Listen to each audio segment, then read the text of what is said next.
You know that feeling when you're trying to figure out a business, especially retail, and it's like alphabet soup, all these Oh, terms. yeah. Vision, mission, positioning, USP. Exactly. Proposition, core benefit, value prop, brand. Yeah.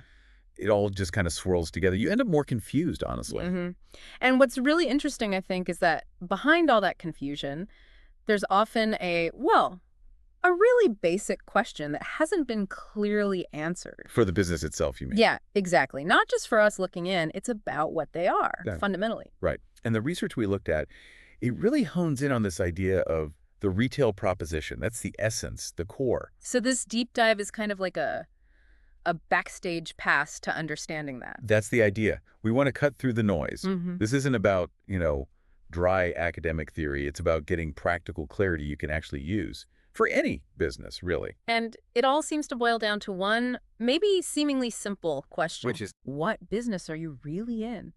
Our sources are pretty clear, the answer to that question.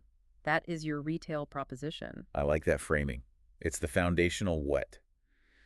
Think about when something goes wrong, like a crime scene or whatever. Yeah. The first question investigators ask is always, What happened? exactly, what happened? Not who did it, not when, but the fundamental what. It's the starting point for understanding anything, including why a business works or doesn't. Which brings us back to that jargon issue, the semantic soup problem, as our sources call it.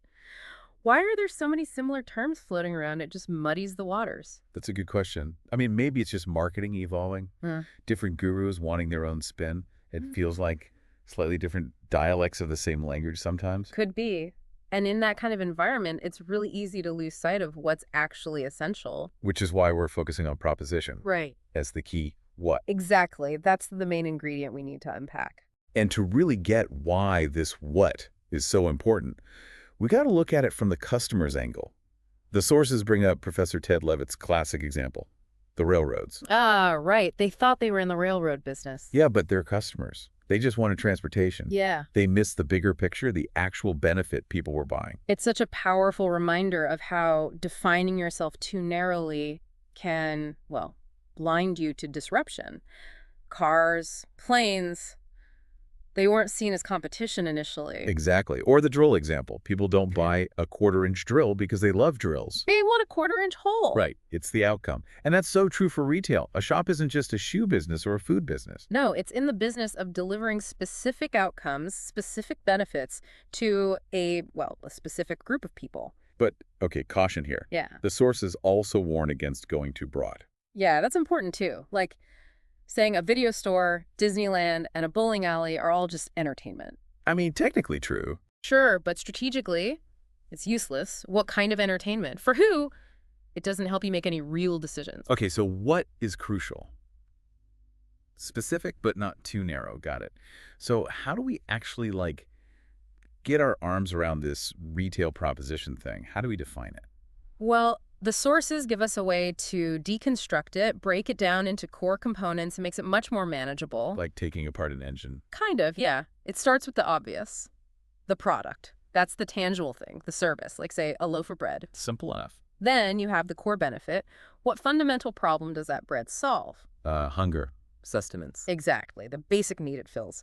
Then comes the offer. That's the product plus the price. So our loaf of bread for maybe $3. Okay, product benefit offer. And building on that is the value proposition. That's the core benefit delivered by the offer. In our case, it's affordable sustenance. The portable sustenance. Got it. And all of that together, the whole picture, that's the retail proposition. It's the full answer to that big question, what business are you in? Okay, that breakdown helps. And the sources even offer a sort of formula. Yeah, it looks like retail proposition, core benefit plus offer, plus target market need, plus brand. Seems a bit mathy. It looks that way written down, maybe. But the goal, they stress, is to boil all this down into one clear guiding sentence, a principle. And that single sentence is really important. Hugely important. There's a stark warning in the material.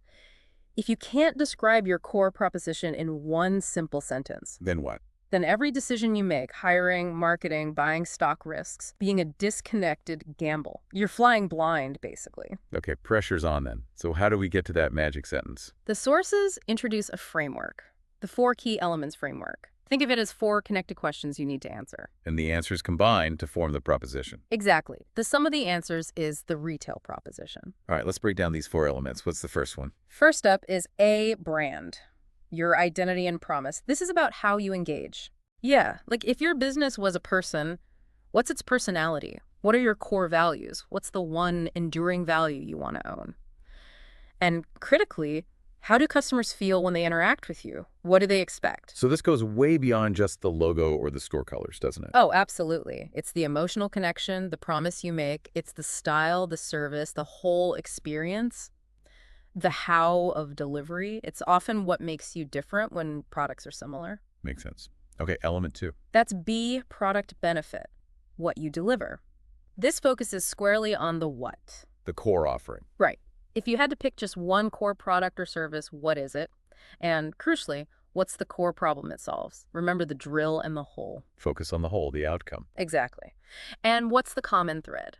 Is there a functional link between your main offerings, or is it about the benefit they all provide? So stripping it down to the essential solution, not just a list of everything you sell. Precisely. Get to the core deliverable. Okay, what's element 3? C, people need. Your target customer and their problem. This is the why. Why do they buy from you? The customer focus. Yep. What's the shared trait or behavior or problem that defines your ideal customer? It's usually not just demographics. What specific problem are you solving for this group? And going deeper. Yeah, what's the deeper human need you're tapping into? Is it convenience, belonging, status, health, security? Understanding the real motivation, the pain point you're addressing for that specific group, that feels vital for making sure your message actually lands. It really is. Resonance comes from understanding that why. Okay, and the final element, number 4. D, pricey. Your value positioning, this is simply about your price point. Straightforward enough. Relatively, yeah. Yeah. Are you primarily positioning yourself as premium or value discount? Or are you aiming for the middle sort of market standard? And that price point sends a big signal, doesn't it? About value, exclusivity, who you're for. Absolutely. It sets expectations immediately. It's a key part of communicating your overall value. So brand, how, product benefit, what, people need, why, and price. Those are the 4 pillars. Right. And once you've thought through those, the sources give us a template to actually draft the proposition statement. Oh, Andy, what is it? It goes, we promise A, B to C at D prices. Okay, let's break that down. We promise A, that's the brand element, the feeling, the identity. Exactly. Your how. Then the empty brackets are just a placeholder for a connecting word like delivering or providing. Then B is your product benefit, the what. The core offering or solution. Right. Then to C, that's your people need group, the why or who. The specific audience and their need. And finally, at D prices, that's your price positioning. Premium value market. Yep. It pulls it all together. The sources give examples, right? With bakeries. They did, which really helps illustrate it. Let's see. Bakery 1, the traditional one, their proposition was something like, we promise a grandma's authentic, warm, generous, traditional feel, providing everyday meal staples to traditional fresh food shoppers at market prices. Okay, I get a clear picture. Warm, staple breads, everyday prices, traditional folks. Now compare that to Bakery 2, the more creative one.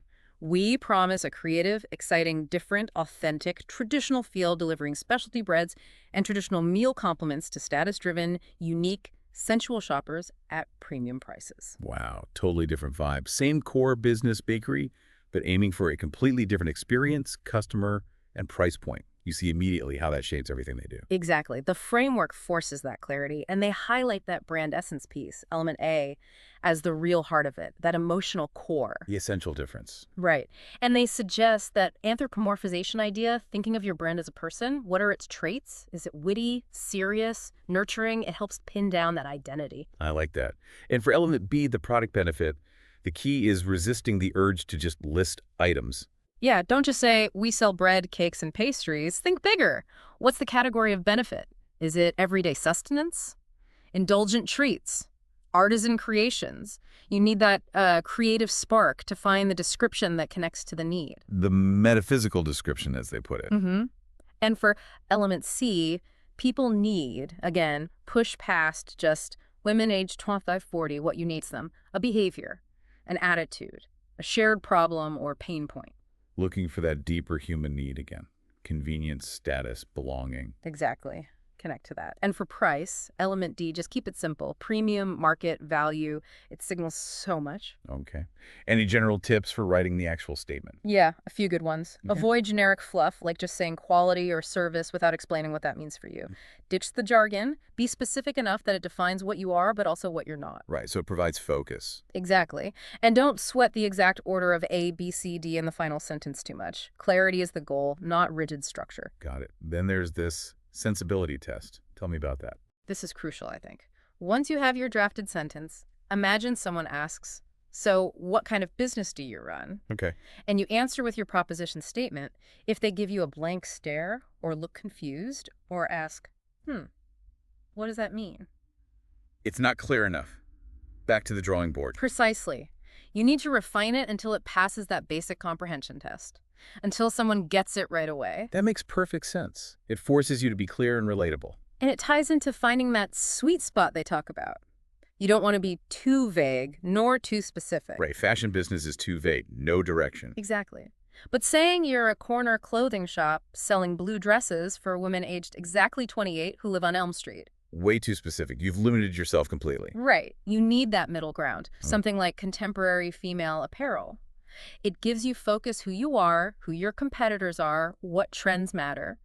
But it doesn't box you in unnecessarily. It allows for growth within a defined space. Finding that balance seems key. Yeah. So once you have this clear proposition, this guiding sentence, what then? Is it just a nice slogan? No, absolutely not. That's just the start. The real power comes when you apply it.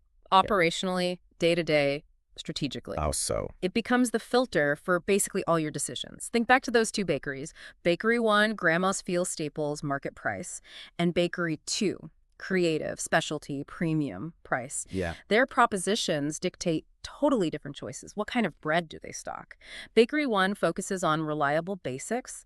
Bakery 2 experiments with unique ingredients. Okay. What do the staff wear? Bakery 1, maybe traditional aprons. Bakery 2, something more modern, maybe even artistic. What promotions do they run? Bakery 1 might do a buy one, get one half price on standard loaves. Bakery 2 might offer a tasting event for a new sourdough creation. Even how they greet customers? Absolutely. Bakery 1, warm, familiar. Hi, hon, what can I get for you? Bakery 2, more sophisticated, maybe talking about the provenance of the flour. The proposition informs everything. Yeah. It creates this laser-like focus, consistency. That's the word, consistency. And over time, when everything the customer experiences, the products, the service, the environment, the marketing, consistently reinforces that core proposition. That's how you build a strong brand image. That's how trust and loyalty are formed. They know what you stand for, and you deliver on it. Exactly right. Defining the proposition is step 1. Step 2, 3, 4, and onwards is living it. Using it to guide product selection, pricing strategy, marketing campaigns, store design, staff training, everything. Every touch point needs to align. Every single one. That consistency builds a powerful, trusted brand identity rooted in that clear what's. So wrapping this up then, the main takeaway feels pretty stark. In a crowded, confusing market, clarity is king. Having that well-defined retail proposition is a massive advantage. It truly is. It cuts through the internal and external noise. And those 4 elements, brand, product benefit, people need, price, they act like your internal compass. Guiding strategy, guiding operations. Making sure everyone's pulling in the same direction, focused on delivering the right value to the right customers. It's not the only thing needed for success, obviously, but getting this proposition right feels like the essential foundation, the critical first step. Couldn't agree more. It sets the stage for everything else. So maybe a final thought for everyone listening. Think about your own business, or one you know well. Can you articulate its retail proposition using this framework? Try jotting down answers for brand, product benefit, people need, price. Yeah, how clear is it, really? And how consistently is it applied across everything they do? What difference could having or reinforcing that clarity make? Something to mull over.